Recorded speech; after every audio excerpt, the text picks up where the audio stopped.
Hello dears, welcome back to my channel. അപ്പം നമ്മൾ ഇന്ന് ഈ ഒരു പ്രൊഡക്റ്റിൻ്റെ റിവ്യൂവും ഇതെങ്ങനെ സെറ്റപ്പ് ചെയ്യണതിൻ്റെ വീഡിയോ ആണ് കേട്ടോ. ഞാനിന്ന് ഡിജിടെക്കിൻ്റെ റിംഗ് ലൈറ്റാണ് വാങ്ങിച്ചേക്കുന്നത്. ഓൾറെഡി എൻ്റെ അടുത്ത് പറഞ്ഞിട്ടുണ്ട്. നമ്മൾ അതും കൂടി ഒന്ന് അപ്ഡേറ്റ് ചെയ്തിട്ട് നമ്മൾ കുറച്ചുകൂടി വലുത് വാങ്ങിച്ചേക്കാണ്. അപ്പോൾ നമ്മുടെ ചാനൽ നിങ്ങൾ ആദ്യമായിട്ട് കാണുന്നുണ്ടെങ്കിൽ സബ്സ്ക്രൈബ് ചെയ്യാൻ മറക്കരുത്. ആ നോട്ടിഫിക്കേഷൻ ബെല്ലും കൂടി ഒന്ന് അമർത്തണം. അപ്പോൾ ദേ നമ്മുടെ സ്റ്റാൻഡും പിന്നെ ലൈറ്റിൻ്റെ റിങ്ങും ഒക്കെ വേറെ പാക്ക് ചെയ്തിട്ടാണ് കേട്ടോ തന്നിട്ടുള്ളത്. പാക്കിങ്ങൊക്കെ പക്കയാണ്. 17 സംതിങ് K ഒക്കെ ഉണ്ട് കേട്ടോ. അതിനൊരു ഈ പ്രൊഡക്റ്റിനൊരു ആമസോണിൽ റിവ്യൂ എന്ന് പറയുന്നത്. മാത്രമല്ല ഡിജിടെക്കിൻ്റെ അത്യാവശ്യം നല്ലൊരു ബ്രാൻഡുമാണ് കേട്ടോ. ഇതിന് 3 മോഡ്സ് ഉണ്ട് കേട്ടോ. ലൈറ്റിന് അത്യാവശ്യം ബ്രൈറ്റുമാണ്. റിവ്യൂവിൽ കണ്ടതാണ്. അത് എങ്ങനെയുണ്ട് നമുക്ക് ട്രൈ ചെയ്ത് നോക്കാം. ലൈറ്റിൻ്റെ ക്വാളിറ്റി ഒക്കെ നമ്മൾ ലാസ്റ്റാണ് കേട്ടോ ചെക്ക് ചെയ്ത് നോക്കണം. എല്ലാവരും വീഡിയോ സ്കിപ്പ് അടിക്കാണ്ട് കാണാം. ഇതിൻ്റെ റേറ്റും കാര്യങ്ങളൊക്കെ നമ്മൾ പറയുന്നുണ്ട്.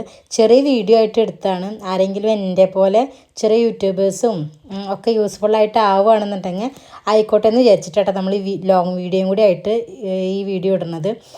14 ഇഞ്ചിൻ്റെ LED റൈറ്റ് ലൈറ്റാണ് വരുന്ന. സ്റ്റാൻഡ് വന്നിട്ട് 5 ഫീറ്റ് ഉണ്ട്.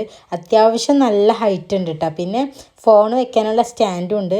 നമുക്ക് വീഡിയോ ഷൂട്ട് ചെയ്യാനും മേക്കപ്പ് വീഡിയോസ് പിന്നെ ഫോട്ടോസ് വ്ളോഗിങ് എല്ലാത്തിനും ഒരുപോലെ യൂസ് ചെയ്യാൻ വേണ്ടി പറ്റും കേട്ടോ. ഇത് സെറ്റപ്പ് ചെയ്യാൻ വേണ്ടിയിട്ട് ഫോൾഡ് ചെയ്തിട്ടാവും. അതൊന്ന് താഴേക്ക് മെല്ലെ സ്ക്രൂ ലൂസാക്കി വെച്ചിട്ട് പിന്നെ വലിച്ചിട്ട് സ്ക്രൂ ടൈറ്റാക്കി കൊടുത്താൽ മാത്രം മതി. സിമ്പിളാണ്. പിന്നെ സ്റ്റാൻഡൊക്കെ നല്ല സ്ട്രോങ് ആയിട്ടാണ്. ഗ്രിപ്പുണ്ട്. ഫോണൊക്കെ വെക്കുമ്പോൾ വഴിക്ക് പോണില്ല കേട്ടോ. ഇതിൻ്റെ മുകളിലത്തെ ഹോൾഡറും തന്നെ ഒരു മെറ്റലായിട്ടുള്ളൊരു റൗണ്ട് ഷേപ്പിലാണ്. നമുക്ക് ഫോൾഡ് ചെയ്യാൻ വേണ്ടി പറ്റും. എനിക്കിതിൻ്റെ ടെൻഷൻ ഉണ്ടായിരുന്നു. ഫോൺ സ്റ്റാൻഡ് വെക്കുമ്പോൾ സ്റ്റഡി ആയിട്ട് നിൽക്കില്ലേന്ന്. അതിനൊന്നും ഒരു പ്രശ്നവും കേട്ടോ. നമുക്ക് ഈ കാണുന്ന സ്ക്രൂ ഒക്കെ ലൂസ് ചെയ്തിട്ട് വേണ്ട ലെങ്ത്തും ഒക്കെ നമുക്ക് സെറ്റ് ചെയ്തിട്ട് ഫിക്സ് ചെയ്താൽ അത്രമാത്രം മതി കേട്ടോ. ചുമരിൽ ചില ചിത്രപ്പണികളൊക്കെ കാണാം. മോൻ്റെ കലകളാണ് കേട്ടോ. പിന്നെ ഇത് റൈറ്റ് വന്നിട്ട് നമുക്ക് തിന്നാണെങ്കിലും അത്യാവശ്യം റേഡിയസ് ഉണ്ട് ആ റിങ്ങിന്. പിന്നെ ലൈറ്റ് നന്നായിട്ട് കെയർ ചെയ്യാൻ പറ്റും. LED ആയതുകൊണ്ട് നമ്മുടെ യൂസിൽ ഇരിക്കേണ്ട അതിൻ്റെ ലൈഫ് എത്രയാണെന്നൊക്കെ കേട്ടോ.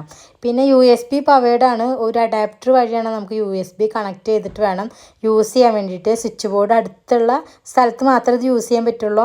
കുറച്ച് ലെങ്ത്ത് മാത്രമേ ഇതിന് വയറിന് വരുന്നുള്ളൂ.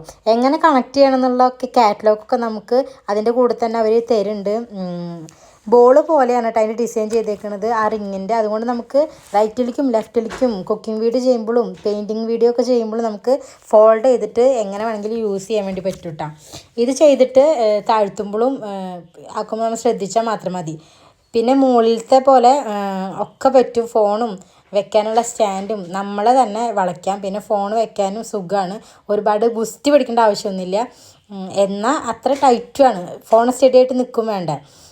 എൻ്റെ കയ്യിൽ മുന്നുണ്ടായിരുന്നു റിംഗ് ലൈറ്റിൻ്റെ. എൻ്റെ കയ്യിൽ നിന്ന് തന്നെ പൊട്ടിയിട്ട് അതിൻ്റെ ഫോണിൻ്റെ ഹോൾഡറാണ് കേട്ടോ പൊട്ടിപ്പോയത്. അന്ന് മുതൽ റബ്ബർ യൂസ് ചെയ്തിട്ടാണ് ചെയ്തിരുന്നത്. ബട്ട് ഇത് സ്ട്രോങ് ആയിട്ട് എനിക്ക് തോന്നി. ഇതെങ്ങനെ 3 കളർ മോഡ് വരുന്നുണ്ട്. ടെമ്പറേച്ചർ തന്നെ നമുക്ക് അഡ്ജസ്റ്റ് ചെയ്യാൻ വേണ്ടി പറ്റും. വാം ലൈറ്റ് ഒക്കെ ഉണ്ട്. നല്ല ബ്രൈറ്റും ആക്കാം. റൂമിൽ ഞാൻ ലൈറ്റ് ഇട്ടിട്ടില്ല, പക്ഷെ നല്ല കളറുണ്ട്. പിന്നെ ഏത് കളർ മോഡ് യൂസ് ചെയ്യുകയാണെങ്കിലും അതിൽ തന്നെ ലെവൽസൊക്കെ വരുന്നുണ്ട്. അത് കൂട്ടാനും കുറയ്ക്കാനും കൺട്രോൾ ചെയ്യാനൊക്കെ പറ്റും കേട്ടോ. ഇവിടെ നമ്മൾ മനസ്സിലാവുന്നുണ്ട് അത് കൂടുന്നത്. പിന്നെ വാട്ടർ റെസിസ്റ്റൻ്റ് അല്ല, സൂക്ഷിച്ച് യൂസ് ചെയ്യാം. ഇതിൻ്റെ റേറ്റ് വന്നിട്ട് 1299 കേട്ടോ. 1299 ആണ്. പൈസയ്ക്ക് വർത്തായിട്ട് എനിക്കിപ്പോൾ തോന്നി. പിന്നെ ഇതിൻ്റെ വർക്കിംഗ് ഒക്കെ യൂസ് ചെയ്തിട്ട് വേണം നമുക്ക് അപ്ഡേറ്റ് ചെയ്യാം. അപ്പോൾ വീഡിയോ ഇത്രയേ ഉള്ളൂ. നിങ്ങൾക്ക് വീഡിയോ ഇഷ്ടപ്പെടുകയാണെന്നുണ്ടെങ്കിൽ ലൈക്ക് ചെയ്യാൻ മറക്കണ്ട. നമുക്ക് വേറെ വീഡിയോ ആയിട്ട് കാണാം കേട്ടോ.